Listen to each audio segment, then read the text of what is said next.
Today's 2-minute fairy tale is a wild Italian story that is pretty racist, and it's called the Three Citrons, sometimes called the Three Oranges. An Italian prince accidentally slices his finger when cutting cheese, and when he sees the blood on the white cheese, he suddenly thinks, oh my god, I need to marry a woman who is exactly these colors. Dad, Mom, I have to go off and search for this woman. And the dad says, you're literally crazy. And he's like, too bad, I'm going. He travels the world and eventually meets this really ugly old woman. She gives him 3 citrons, which are like an ancient lumpy lemon. He says, take these home, and when you stop by a fountain, cut one open, and a fairy is gonna come out, and it'll be a hot girl who's exactly the colors you want. But you have to give her a drink of water right away or she'll disappear. The young man kisses the old woman's hairy hand 1,000 times. He's so happy. He takes the citrons and he goes.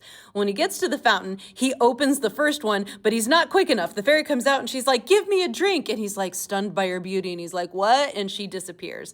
And of course, this happens again with the second one. But with the third one, he's quick enough. He gets her the water, gives her 100 kisses and says, okay, wait here. I'm going to go get a beautiful carriage and entourage to bring you back to my home. We don't know if she's down with this or she doesn't have an opinion because she's not fully human, but she just sits and waits. Then a black slave comes to get water for her mistress, and our chick hides in the tree. The slave sees the fairy's reflection in the water and thinks it's her own and thinks, ooh, I'm beautiful, and starts to get airs. 3 times she goes home and tells her mistress she's too beautiful to work, and the mistress beats her and sends her back. Eventually she meets the fairy. The fairy tells her, I'm waiting for this prince to come get me. And the slave's like, oh, cool, let me comb your hair. And then she stabs her in the head with a needle, but the girl quickly turns into a dove so she doesn't die. Prince comes back, the slave tells him, oh, I'm your fairy, I just got cursed to look like this now, sorry. The prince takes her home, prepares to marry her, but then the dove flies into the kitchen and says, what's going on? The slave orders the bird killed and cooked, which they do, but when they throw the water they boiled it in outside, a citron tree grows where the water went.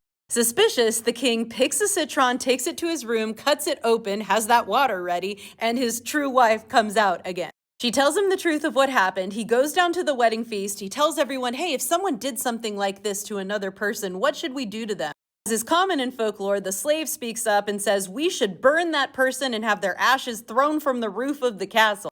And so the prince says, all right, that's what we're going to do to you. Brings out the fairy. They do that to her. And the prince and the fruit fairy live happily ever after. If you're interested, I have a longer video on this tale type. Here's where you can find it on my playlist. There are many other versions of this story, and sometimes it's also a black slave, but a lot of times it's just a low-class woman, like a maid or a shepherdess. But this is the oldest version and definitely the most special.